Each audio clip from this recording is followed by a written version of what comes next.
waxtaan il faut les xew nuyu d'accord waxtaan tuddee ba ñun ñëpp ñu ci ban situation lañ nekk ak fan lañ jëm information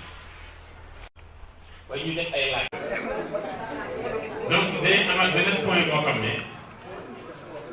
moom la ñuy defee comité électoral communal mooy deuxième point te boobu aussi muñ ci àggee dinaa jël kàddu gi rek leeral pour waxtaan bi gaaw troisième point bi dañuy waxtaan ci comité électoral départemental moo tax ñu bari ñoom Mamadou Diouf ñoom Mor Seck ñoom Seck Seck ñoom Moustapha Ndong ñoom ñëpp su ma limee sax lay juum ñoom ñëpp yóbbante seen kàddu waroon fi teew ñii yónnee ñii war a yónnee nga toog moo tali ko waaye aussi ku am leneen loo yitte koy dox mun nga dem nga dox ko comité électoral communal mooy fi tànn waxtaan bi nañ fexe ba fii ñu julli timis tuuti ñu pare pour que ku nekk na defe ci su ngeen d'accord ci ñetti points yooyu mën nañu commencé waaye il faut ñu laaj leen d'abord ndax d'accord ngeen ci ñetti points yooyu d'accord ngeen c'est bon la ñuy wax comité électoral da ngay ñëw sa dëkk digg bëccëg jigéen ñi toog góor ñi toog mag ñi toog ndaw yi toog responsable yi toog ngeen discuter chef religieux yi toog corporation yi toog ngeen discuter samp benn comité électoral consensuel mbir mi ngi juddoo ci keroog bi ñu nommé plénipotentiaire mooy ki nga xam ne lépp luy jëmmal élection ci Benno Bokk Yaakaar ci wàllu administration muy di wax ak préfet di wax ak autorité yi lépp lu koy jëmmal dafa am lu nekk ci commune bi koo xam ne mooy nas mooy nocc mooy wax ak préfet parce que préfet mënul wax ak ñëpp plénipotentiaire boobu noonu yéen ñëpp gis ngeen ne président de la République Mayacine Camara la ko def amul werante ñëpp dañ ciy sant yàlla parce que dañ ciy sant yàlla bu baax parce que président dañu ànd ak moom te bu ñu ànd ak moom tamit dëgg la ñu ànd ak moom fekk ñu suñu ci dëgg boobu ñi nga wàcc ci politique nag noonu wax na waaye tant que ñu ngi continuer di jàppante moom ci dëgg boobu je pense que liggéey bu mucc ayib nañ koy def ci commune bi def ci département te foog naa ba léegi ci loolu lañ li may wax nii honorable di ko jëmmal yàlla mën na ci may ndam kon yàlla nañu yàlla may ndam ci biir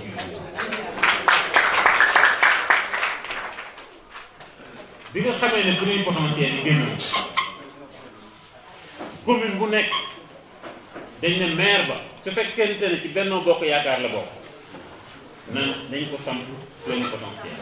loolu moo andi man ma nekk plénipotentiaire bu Koungheul commune Koungheul Moustapha Ndong nekk bu Missirah ma xari bay aussi nekk bu Saly noonu lañ ko toppee ba Sénégal commune yëpp fépp fu ñu fa dem bu fa maire ba nekkee Benno Bokk Yaakaar ñu jox ko ko tànn waaye plénipotentiaire boobu noonu bokkul ak comité électoral moom mooy organiser élection moom mooy wax nan la ñuy doxee militants yi ñuy seeti meeting yi ñuy def waxtaan yi ñuy def loolu beneen kuréel la buy gunge loolu buy gunge plénipotentiaire bi ñu mënee mu Benoît Sambou moom moo ko yor au niveau national moo ko mos a yor au niveau national mu envoyé ñu message ne ñu informé ma ne man maay plénipotentiaire département commune Koungheul waaye la topp ca comité électoral ba mu ngi ñuy ñaan ñu dem ci suñuy commune waxtaanee ko fa jubóo ci dara département bi nag amul plénipotentiaire moom mooy wax de pour l'instant mu ne département bi amul plénipotentiaire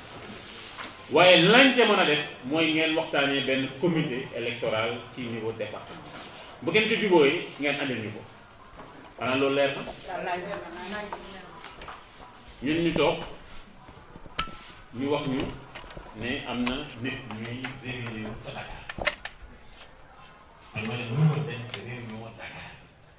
di waxtaan ak fan Koungheul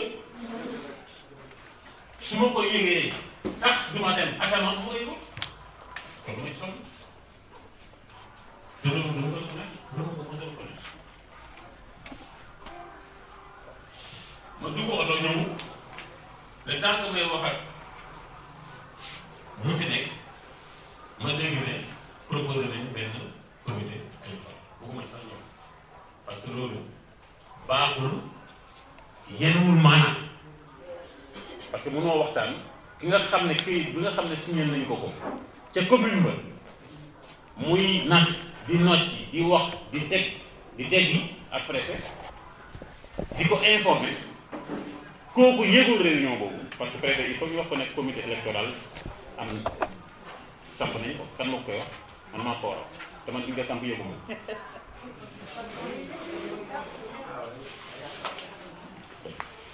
je pense que bu ñu buggee defar dañu war a waxtaan bu ñu buggee defar dañu war a waxtaan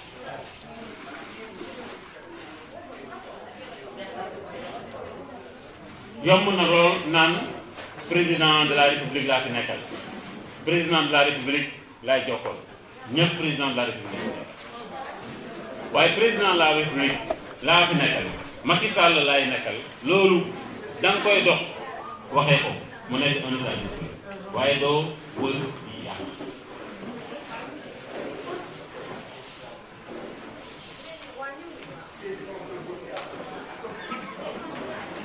waaw ñu àggali point bi point d'information bi ñu àgg li doon wax rek nañ xool loolu moo ci gën a am solo nekk fii tamit di bañ a déggoo suñu biir je pense que dañuy mujj a naan comité électoral bi bu ngeen gisee ñu yaatal ko dafa war a populaire populaire mooy dafa war a yaatu dafa war a yaatu. mënul dugg kër yëpp il faut que moom lu koy informer man ko jaaral fii defal nii li mu war a dox mu dox ko lu mu war a dox rek keneen dox ko loolu la ñu war a mën a kon loolu laa leen di ñaan ñu teg bal bi ci suuf bi rek xam ne benn la ñu war a dox benn pas ñaar benn la ñu war a dox ba ku ñëw rek da ngay dugg si benn ku ñëw benn boobu nu ñuy wax benn boobu yaakaar ko ñuy wax dañ ko war a jëmal te fii dañ ko war a jëmale yéen a nekk Koungheul yéen a toog Koungheul yéen a xam Koungheul yéen a moom Koungheul yéen a def Koungheul yéen a xam Macky Sall dañuy Koungheul amul keneen du ñu nekk bëri du ko nekk tamit yéen ñii la man xam naa ci dara yéen ñii la jiitu ci jigéen ñi kër yi ak personnalité politique yi ngeen doon seen koñ seen quartier seen famille ñu jox ko wax ko ku ci nekk fu mu toog di jàllale information luñ ci am ci moyen ñu def ci dama leen koy man daal information yi laa amoon ñu yor bu amee ñu mën a yokk tuuti ñu yokk informé population bi balaa ñuy jàll. président ba mu def circulaire bi daf ne maire bu nekk yow yaay nekk sa plénipotentiaire commune lu tax ñu nangul ko yeneen commune yi nga xam ne dañoo ñëw fekk Mayacine ci ba mu méttee ba affaire méttee mu assez risque de péril mu nekk maire dem fekk Macky Sall ci opposition ba yàlla may ko tey mu falu ñu ne dañuy effacer Mayacine tuuma bu nekk ñu di ko tuumaal naan Sonko la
Koungheul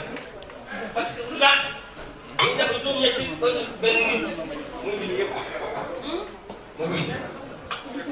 département Koungheul benn département la ñëpp département Koungheul la ñëpp amul xaal yoo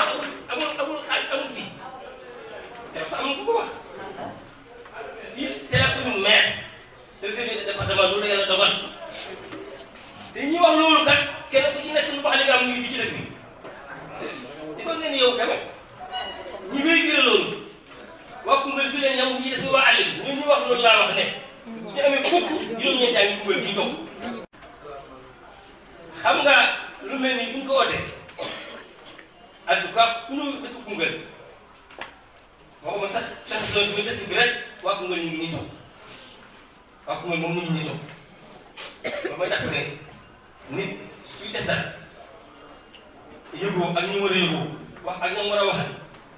wax ko teg ko day daal di yomb di wax ne li passé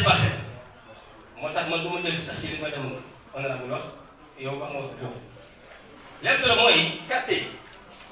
yi cooli quartier yi ñoo yor politique ñoo yor doxalin mooy bu fexee quartier bu ci nekk monsieur le maire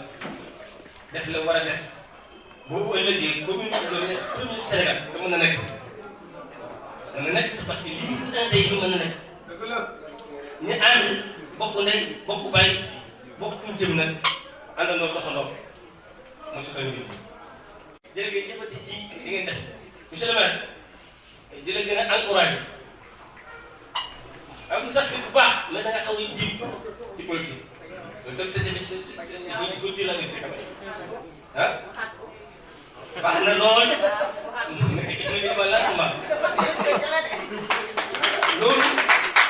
loolu baaxoon na ci kilifa yu njëkkee mais kilifa yii ci nga jamono da ngay fekk jamono noonu lay doxee bu njëkk baaxoon na ndax nit daan def ci xamal ci ñàkk xam léegi day def ci maté nag maté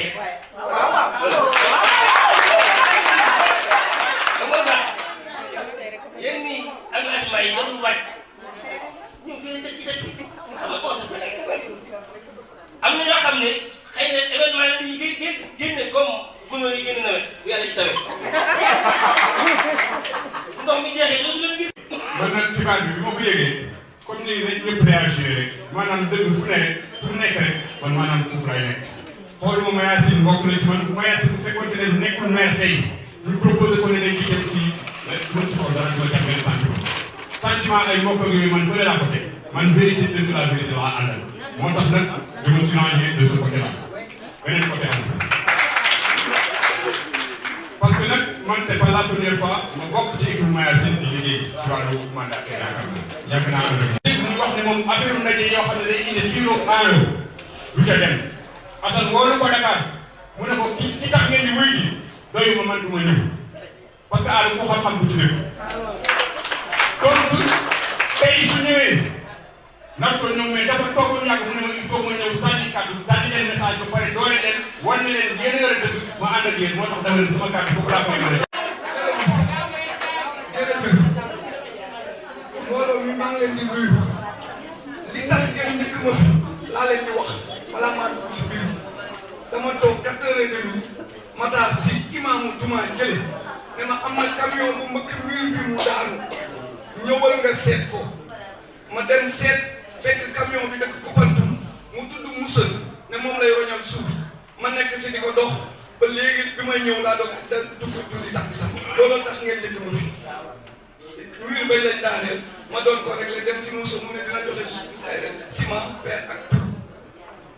man nag foog dañ fay dem mu fekk ma si bureau Moussa ma ne leen man tey génnu ma Koungheul demuma benn mission ziare bu Assane Diop ci digg bi laa koy waxee daa am fu ma war a teew te bu ma fa teew day niru leneen foofu lay teew. waaw bii mais xam na moo jox kaa ñu mission man koo fekk ma man biir bureau Moussa ne ma yow la ñuy xaar ma ne ko man dama ma du ne ko ma tax sax te dama am feneen fu may dox yow xam nga li may wax foofu lay dama ne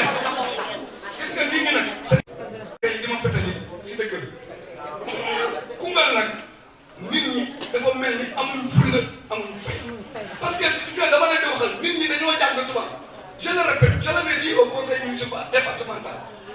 kii bi nga xam ne moom la ñu yónnee préfet dañ si bind toutes les communes ce sont les maires qui sont les plénipotentiaires. man lii laa ko yónnee nañ ko préfet sama rakk la ñoo bokk bàyyi moo ne ma yegg na fa le 20 dama leen di waxal rek bu ñu nee le 20 lañ ko yemal le 27 bi ci biir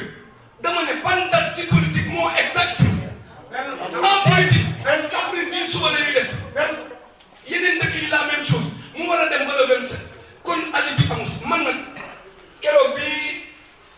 kii soirée di def meeting am na ku ma oo ne ma dañuy daje fële guddi ma taxaw ak Diène Tounkara ma ne ko man seen affaire bi bu leen ma si boole bu dee fenn dañu may oo parce que dox jàmm mooy suma tànn ak wax jàmm man nag la ma waxoon yàgg na sax sa foyer des jeunes moom lay ñëwaat dama bëgg waa Koungheul ñu xool seen bopp te nekk benn bi lan la jar ba ñaar fukki nit ak juróom-ñeent bëgg ko tey ba ñu indi ay xiiroo ak naayoo ci biir dëkk lan moo tax mu ne te ki ko yore nga bëgg ko nga bañ ko man maa dem audience ak Macky Sall avant mu may jéem ak moom moo ne Mayacine Sène Camara mii li ma neex si moom c'est que Ada Camara lay wax te ragal lu li mooy xool mi ñëw pour nettali ñu dem def leen Ada Camara mooy wax ngeen dem wax xoolee ko benn wala benn àgg bu nekk man nag Mayacine du ma fàtte démb je suis avec lui à 100%. dama ne woon nag damay ñëw ngeen dégg ma gis ma damaa tardé takkusaan te damay notti damay ndëbi li may wax nii man daal damay oo doomu Koungheul yi nga xam ne yéen na fi yàlla jox ay ndombo tànk ngeen xam ne gënu leen nit ñi wërsëg moo tax ngeen am ko te Macky Sall wax na leen ko xaalis bi ma leen di jox leen ko nit ñi te jox leen ko nit ñi yéen a koy denc yéen seen bopp. la ñuy def man maay Barham Thiam ancien surveillant général bu lycée bi. waaw ñëpp xam nañu. suma leader Sëñ Mansour Niass boole nu Benno Bokk Yaakaar bu ñuy liggéey nañ liggéey ci Benno Bokk Yaakaar ci mouvance présidentielle kuy sama militant wala ngay sama responsable département boo nekk liggéeyal ci Benno Bokk Yaakaar parce que ñun suñu parti Dekkal Yaakaar mooy suñu slogan Dekkal Yaakaar nag Benno Bokk Yaakaar war nañ mën a ànd métti woon na ciisoon na moo waroon a nekk loolu amul parce que tey su ma nekkee conseiller départemental Mariama Ndiaye nekk conseiller municipal Mariama Ndiaye kon kii amee lañ ko njukkal nañ ko ko delloo ñu nag suñu parti bëriwul militant rek mais am nañ électeur parce que ay talibé Baye Niass lañ te talibé Baye Niass lay déggal talibé Baye Niass suñu bii 3285 électeurs mu ngi fii mais doppewuñ ko tiitoruñ ko wóoruñ moo toog ñu moo ko Dakar aussi Socé Assane Diop ku ne ma jox la loolu moom juróom na ci la nii bu baax a baax kon suñu toogee Dakar ne nañ normal maire yi parce que ñooy mandataires yi résultat Cour suprême gën a mu de parce que Cour suprême moo naan dumu tànni lan dafa sonné am na wilaan nga man nag am honorable Tourou lu xew dama bëgg ñëw Dakar 18h suba dañuy taxaw ko defar département bi man waaw man nag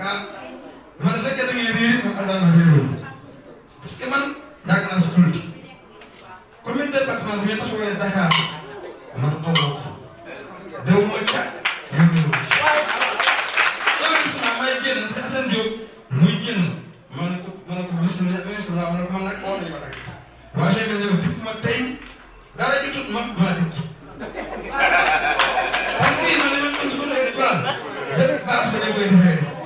waa base bi ñëw fekkee lépp dañ fa tënk ñu am ko ñu bañee dina wut dañ koy ñàkk man dikkuma tey dikkuma ëllëg. ñu ngi leen di nuyu di leen gërëm yéen ñëpp ci bis bu mag bi tey nga xam ne dañ ko jagleeloon installation comité électoral bu Benno Bokk Yaakaar dans la commune de Koungheul. comme niñ ko gisee tey 150 personnes teew nañ ci salle bi pour ñu installer comité électoral. ràññee nañ ci aussi responsable au conseil collectivité territoriale bi koy wax madame Aïcha Mbaye ràññee nañ ci tamit responsable parti Benno Bokk Yaakaar yépp yi nekk ci département Koungheul muy président Barham Thiam bi fi nekkal tawal RP Seydina Ibrahima Diop tamit ràññee nañ ko fi mu nekkal fi AFP Abdoulaye Wilane nekkal fi PS gis nañ tamit ñoom Pape Ndiaye nekkal fi aussi parti Fada bi ak Adi Gaye ki fi nekkal moom it Abdourahim Agne ràññee nañ fi tamit mouvement de soutien yi yu bari yoo xam ne tey teew nañ fi au niveau national ak au niveau départemental. Jeunes yi aussi teew nañ gisee nañ ràññee nañ ci aussi président jeunes yi ñi nga xam ne tamit jotuñ ñëw muy président Assane Diop yónnee na ndaw teewal nañ ko fi jël nañ ko fi kaddu Rajo Malick Mboup moom tamit di responsable yónnee na fi Abdou Mboup ñooñu ñëpp ñu ngi leen di gërëm di leen sant évidemment tey dafa nekk bis boo xam ne dañ ci jàppoon ne war nañ ci mën a installer suñu comité électoral dans la commune de Koungheul. D'accord nañ à l'unanimité que collège bi moo koy diriger ci collège bi nag nga xam ne peut-être maa koy jiite par responsable yooyu moo wax ñi ngi ci biir collège bi. Commission yi aussi dinañ ko lire léegi désigné nañ membres yi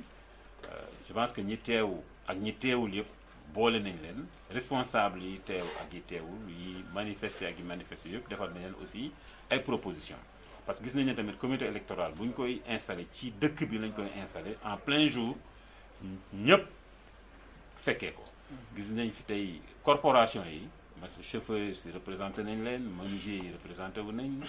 personnes vulnérables yi aussi représenté nañ leen chefs religieux yi aussi représenté wu nañ je pense que tey salle bi feesoon na ñëpp teew nañ ku ci nekk jël nga kàddu aussi wax nga nan nga gisee élection yi donc ñu ngi sant ñëpp di gërëm ñëpp donc bis ñu ci tey mën nañu wax ni comité électoral commune Koungheul mettre nañ ko en place di wax tamit ne prévoir nañ désigner nañ aussi ay responsables ci quartier yi désigner nañ aussi ay responsables ci corporation yëpp te fu ci nekk responsable yooyu dinañ def bureau ñoom ñooy conduire élection yi liñ ci bëggoon daal daanaka am nañ ko comité électoral dafay populaire te tey mën nañu wax ne populaire la salle était pleine à craquer toutes les corporations étaient représentées ak partis politiques yëpp aussi muy modèle au niveau départemental muy aussi PS AFP ak par RP ñëpp tey représenté wu nañ fii jël nañ fi kàddu wane nañ seen adhésion ci comité électoral bu subaa dinañ ko déposer fu ñu ko war a déposer liggéey bi door liggéey bi nag je pense que ñëpp lañ ci woo ñëpp c'est bien élargi ñi yëg te ñëwul ñi yëgul aussi ubbi nañ leen ko am na ay postes yoo xam ne réservé nañ ko dans le comité électoral je pense que ñëpp war nañ ci mën a gis seen bopp et objectif bi aussi loolu lañ ci woon tout à l'heure dinañ ko liiral ngeen comprendre ko donc ñu ngi sant ñëpp di gërëm ñëpp di féliciter aussi le président de la République ci candidature am bi ñu accepté ci confiance ci bi ñu ak du conseil municipal du conseil constitutionnel validé ak di ko remercier aussi ci confiance bi nga xam ne def na ko à notre endroit renouvelé na ko plusieurs fois di remercier aussi ñi fi teew yëpp vraiment honorable Aïcha responsable politique yëpp ah oui Abdou Tall aussi gisuma ko woon mais moom it nga xam ne moo fi représenté parti Aminata Tall bi teew na jël na kàddu et puis mi ngi ci collège bi te moom it yaakaar nañ bu baax ci commune bi ñëpp daal je pense qu'ils sont là. ok monsieur le maire benn question seulement la gis nañ ne comme ni nga ko waxee sa commune amoon na benn comité électoral lu tax sax ku dégg si biir kàddu am na lu ñu fi jotoon a installé benn comité électoral bu ñu installé fii ci biir commune Koungheul léegi tey nga ñëw installé bii nii lan nga ñu mën a wax ci diggante ñaari comité électoral yi. waaw man jàppuma ne sax ne installé nañu fii beneen comité électoral parce que en tant que plénipotentiaire tamit bu ñuy li ma ci déggoon ne amoon na benn réunion boo xam ne am nañu ko organisé woon samedi comme samedi boobu man maa ngi fi woon ci dëkk bi je pense que ñëpp gis nañu ma amoon naa jot parce que maa ngi doon rencontre responsable yi te ma nekk aussi plénipotentiaire au niveau de la commune kon damay jàpp rek ne réunion la boo xam ne ay nit ñoo ko defal seen bopp mënuma jàpp ne installation comité la parce que yëguma yëgaluñ ma demuma fa donc mënuma ci wax dara amul dara lu ma ci yëpp ak lu ma ci yebbi.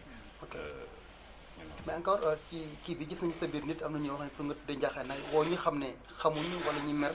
nan nga nar a taxawee ak ñi xam ne tey teewuñ ci biir bi wala teewul nañ ci bële te xamuñu ne bii mooy dëgg comme ni nga ko waxee nan nga nar a taxawee. waaw je pense que li ñu je pense que li ñu mun def mooy siiwal ñi ñu waroon na woo yónnee leen message def nañ ko bon mais teewul tamit bureau bi élargir nañ ko képp ku ñu xam nga nekk responsable politique au niveau de la commune de Koungheul boole nañ la ci defal nañ la en tout cas une proposition bu ñu jógee fii dañ leen ko liiral mais aussi dañ leen informer individuellement pour que ñoom ñëpp ñu mun a mouiller le maillot comme dafa comme ni ñu ko waxee rek affaire président de la République la dañ ko war a élire au premier tour surtout que dañu bëgg ko Koungheul la commune de Koungheul jël premier au Sénégal te loolu je pense que c'est possible su fekkente ne teer nañ suñu yenn division yi war nañ ci mën a arriver incha allah donc ñu ngi woo ñëpp encore une fois affaire bi amul dara lu ñu fiy xëccoo amul dara lu ñu fiy xiiroo ak lu ñu fiy ŋaayoo benn président la ñu am bu neex a présenté benn candidat la ñu am bu neex a présenté bu neex a accompagner bu neex a jàppale kon boog je pense ñu ngi woo ñëpp góor ak jigéen mag ak ndaw jeunes yi tamit je pense que tey teew nañ ak masse vraiment taxaw nañ femmes yi nag ñoom it dañ leen di defal vraiment motion spéciale parce que mën nañu wax ne 150 yëpp 90 yëpp presque ay femmes lañ ay jigéen lañ te loolu am na solo te njort bu rafet aussi lay joxe soxna Aïcha Mbaye ñu ngi leen di gërëm nga jotali suñu kàddu aussi ci jigéen ñi ak Awa Sakho Dior ngeen jotali bu baax suñu kàddu si jigéen ñi félicité leen encore une fois liggéey bi nag ci quartier yi la waaw maa ngi quartier yi dox ko def ko benn yoon mu jeex je pense que loolu aussi mission message boobu ñëpp dégg nañ ko te ñëpp nangu nañ ci ànd aussi am na aussi bu ñu paree aussi comme responsable départementaux yëpp ngi toog yëpp ñu ngi toog ci parti Benno Bokk Yaakaar comme ni ñu ko waxee ak responsable aussi yi nekk ci commune bi ak ki nekk département bi maire Missirah yónnee na ndaw waa Gent yi aussi waa Makayok waa Saali waa Yida waa Lour ak waa Ribo ñëpp jot nañ fi yónnee ay ndaw moo tax ñu def aussi une proposition pour retenir un comité départemental boo xam ne je pense que war nañ ko mën a mettre aussi en place gis ci aussi ne président conseil départemental war na ko mën a convoquer ñu dox ci moom it mettre ko en place. Koungheul moom la proposé comme. voilà Koungheul loolu la proposé te ci foog naa loolu aussi la ñu reconnaître je pense que bu ñu waree def comité électoral départemental bi nga xam ne dañ ko war a waxtaanee. amul benn plénipotentiaire départemental mais dañ ko war a waxtaanee fii lañ ko war a waxtaanee ak Koungheul te proposé nañ assemblée bi tey proposé na à ce que ñu waxtaanee ko fii à Koungheul et ñun désigné nañ le président Assane Diop pour que mu coordonné loolu yëpp buñ ci àggee incha allah et puis nu mu gën a gaawee. ok Je pense que ça a été aussi à l'unanimité dañ ko def. Voilà. jërëjëf monsieur le tax femmes yu bari jotuñu leen dugal parce que dañ leen di réserver ñu diriger quartier yi responsable yi nag ñoom dañu fay nekk di leen appuyer mais femmes ak jeunes yi nekk ci quartier yi ñoom la ñuy jox responsabilité yi loolu moo tax bëgguñ gis femmes yu bari ci biir bureau bi. Voilà précision. bi vraiment xawoon na amoon nañ am problème pour nit ñi toog. bi ñu waxtaanee suñu biir ñëpp comme que noonu la ko président santaane bi ñu juboo suñu biir lii lañ tënk bureau bi dafa war a di dafa lay liggéey ak lu ñuy tuddee collège électoral. collège bi nag ñi ko composé mooy leaders yi ak les partis alliés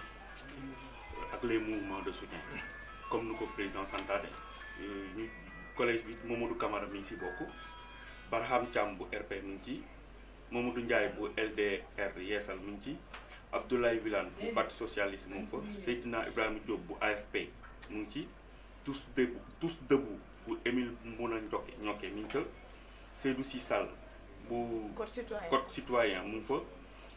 Badouli bu IRM mu ngi fa Mamadou Djigo bu APR mu ngi fa Socé Diop John bu APR mu ngi fi Abdou Souley Kijara mu ngi fa Fanta Sall mu ngi fa Khadim Mbacké bu modèle mu ngi fa Abdou Mboub mi ngi ci Kar Natangi ñooñu ñoo composé le collège électoral. Donc collège bi nag à la tête il y a le plénipotentiaire qui se trouve être Mayacine Camara. léegi bu loolu weesoo il y a le secrétaire général Abdoulaye Ndaw, le secrétaire général adjoint Mamadou Ndiaye. Il y a aussi Lamine Dabo, le trésorier général Moustapha Bey, le trésorier général adjoint Georgien, secrétaire général chargé de la communication et de la stratégie Émile Mouna Ñokke, secrétaire chargé de la communication et de la stratégie adjoint Djibi Faye ak Cheikh Fall,